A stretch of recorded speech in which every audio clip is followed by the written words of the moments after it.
Hello and welcome to your last video lecture. This video lecture is on conflict as it relates to organizational behavior. As a manager, you're going to have to deal with a lot of conflict in your career. Conflict between you and your subordinates, as well as conflict between subordinate and subordinate. Most people think conflict is bad, but actually conflict is not all bad. You want some conflict in your organization. You want some people to question some of your decisions because that means they're thinking about it. That means that they're putting effort into it. The last thing you want is someone to throw up their hands and say, whatever you say is fine with me, and then just walk away, which means they've pretty much given up. So today we're going to talk about both functional conflict, which is good conflict in an organization, which means I want to challenge your particular ideas or what have you because I want to put in my own ideas, versus dysfunctional conflict, which is when people are name calling and people are not acting appropriately. So with that being said, that is our introduction for conflict. So as we talked about in the introduction, today is all about conflict at work. So is conflict good or bad? In the introduction, we talked about positive outcomes of conflict as well as negative outcomes of conflict. First of all, I want to talk about the negative ones. Obviously, if you have dysfunctional conflict, you're going to have lower performance. You're not going to have a good team, higher stress, higher turnover, less information sharing. And as I said in the introduction, people just throwing up their arms and saying, I don't care. Whatever you want to do is fine with me. When you're a manager and you have those types of things, you know that that is dysfunctional conflict, and you want to try to minimize or eliminate that as best you possibly can. You also have weakened team cohesion. However, with positive outcomes of conflict, you have better decision making. You have people that are thinking, that are challenging. They are testing logic of arguments and questioning assumptions because they're thinking, they're trying to move the organization forward. More responsive to changing environments, stronger team cohesion, people giving their opinions, people working hard to try to move the organization forward. So oftentimes managers encourage task conflict. Here's a case study from Amazon, who one of their principal leaders is they want to respectfully challenge decisions when they disagree. The key word there is respectfully challenge. You don't want to just call someone stupid. You don't want to throw up your arms and say that won't work or what have you. But to respectfully challenge and bring in ideas of your own always makes organizations seem to move forward. Dealing with conflict as a manager is one of the most difficult things that you're going to have to do. You've got to remember that your word isn't final and your ideas aren't the best. The reason that you have teams, the reason you have diversity in your teams is for sharing of ideas and idea creation. And therefore, having a diverse team respectfully challenge means encouraging task conflict, not relationship conflict. I think that's a key word there too, is task conflicts versus a relationship conflict. So task conflict is conflict that is focusing on the issue, the task, the job at hand.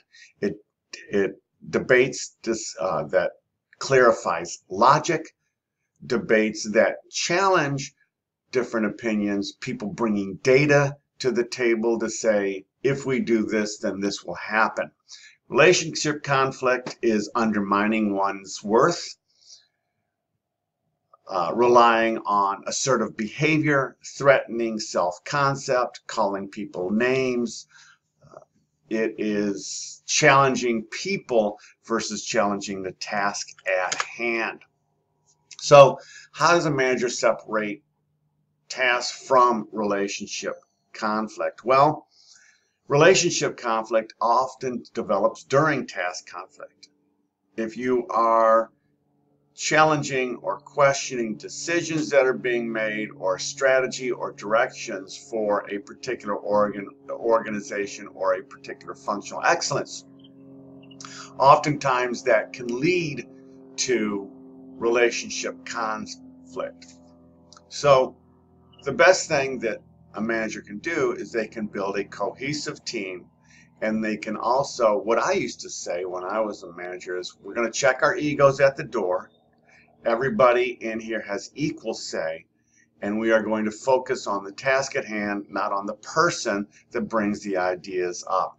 That way, if you set rules and regulations for your team, if you set rules for meetings, if you have some type of a sergeant at arms that can control conflicts for meetings, oftentimes those types of things help build cohesive teams. It helps support the team and helps the team move forward. Again, it's all about team norms and making sure that the team norms are expressed.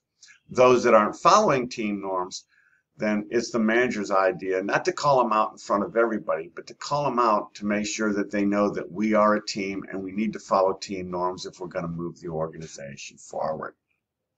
So here's a model on the conflict process. On the very right, you see the conflict outcomes, what we talked about, better decisions, responsive teams. You also see the negative contact, lower performance, more stress, turnover. Remember, relationship conflict brings out the negative outcomes, and task conflict brings out the positive outcomes. So as you move from right to left in this model, you'll see that to manifest conflict, you've got to have different conflict handling styles and different decision-making styles. And both of those will help with keeping the conflict from escalating. And then over on the very far left, at the beginning of the model, you see sources of conflict, input compatible goals, differentiations, interdependence, etc. Oftentimes, managers set up interdependence so that they do have sources of conflict, as well as the conflict is task related and functional, then you have those positive outcomes. Also, many organizations, especially during this time, have very scarce resources.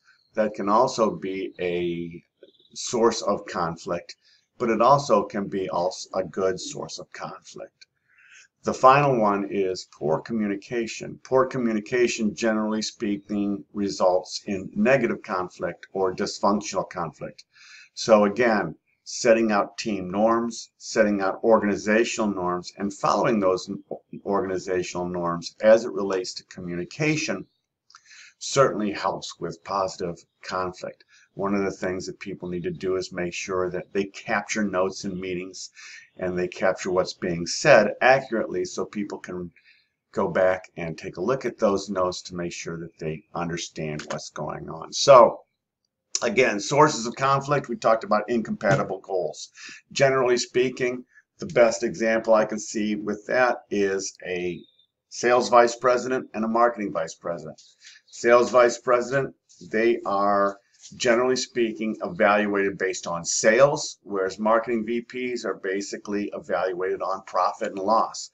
A sales manager or a sales VP wants to sell everything they can regardless of price, whereas a marketing VP will only sell when they can make money on it.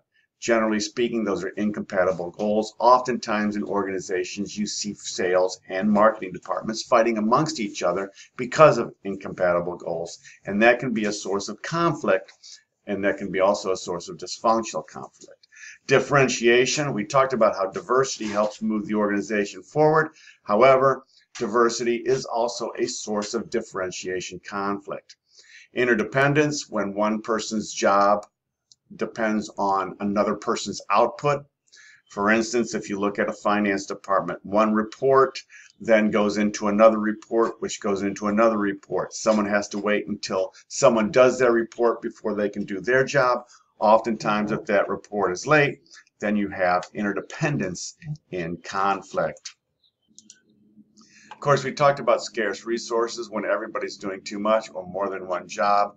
That has a tendency to motivate competition and can bring out conflict. It can bring out both functional and dysfunctional conflict. Ambiguous rules and communication problems, we talked about that. It is a manager's job to have very strong roles and responsibilities for their employees so everybody knows what they're doing. And that way everybody stays in their own lane, everybody does their job. When they need help, they know where to go to because people have their own roles and responsibilities. So the final concept we're going to talk about in this particular module is interpersonal conflict handling styles. So if you are an assertive manager, so if you have high assertiveness and high assertiveness in your team, then you would look at forcing or problem solving. If you are a low assertiveness manager, and that is your particular management style, then you have two types of conflict handling styles, and that's avoiding and yielding. Then if you look at your cooperativeness or cooperative nature of your team, if it's high, then you use problem solving. If it's low, you use yielding, avoiding. And so you can see the four quadrants. The final one, the middle quadrant, is compromising. Generally speaking, compromising is not a interpersonal conflict handling style that a manager wants to use, simply because if you compromise on one, somebody, generally speaking, is upset. So we're going to talk about that. Problem solving is best when interests are not perfectly opposing. Parties have trust. Issues are complex, and everybody joins in the problem and helps solve the problem mutually. Forcing is best when you're accompanied by a deep conviction and you have a deadline to meet.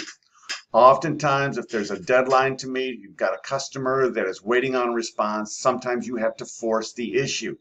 And oftentimes that's based on manager's discretion. That's not a bad thing as long as the manager isn't forcing all the time and is only forcing when there's deadlines and timelines to meet. The problem with forcing is it can cause relationship conflict and damage long-term relations. Avoiding is best when conflict is emotionally charged and you have somebody work that out amongst themselves. The problem is it doesn't resolve the conflict. And generally speaking, if it's an underlying conflict, it will bubble and boil to the surface, and eventually you're going to have to deal with it. And then finally, yielding is when you have trust in your team and you yield the power to whoever is the most authoritative in your particular team. For instance, if it is a finance problem, you would yield to the finance manager or the person who is representing the finance department. If it is a sales problem, you would yield to sales. If it's a marketing problem, you would yield to marketing. Oftentimes, if people know their roles and responsibilities within the team, then yielding is your best conflict handling styles. And then finally, compromising. When parties have equal power and a quick solution is required, you can compromise. However, generally speaking, when someone compromises, someone wins and someone loses. And when someone wins and someone loses, when it's a conflict, that often bubbles up and causes underlying problems in the future. So we've also talked about cultural differences and gender differences in a diverse type of organization. Oftentimes, cultural differences can be very good when it comes to problem solving. It can be good when it comes to task conflict. That's why you build diverse teams. However, because people are different, it can also cause interpersonal conflict or dysfunctional conflict. It's a manager's job to make sure that they're monitoring that and make sure that they're handling that. Oftentimes, gender differences, we've talked about gender has no place in the workplace, but there are old boys networks out there, and there's also people that still believe that women are not part of the team, etc. In those particular cases, you need to change that opinion or you need to get rid of that person. So that's going to do it for conflict handling styles and conflict. I hope you enjoyed it. Again, as I said in my email, we are not going to have a final presentation.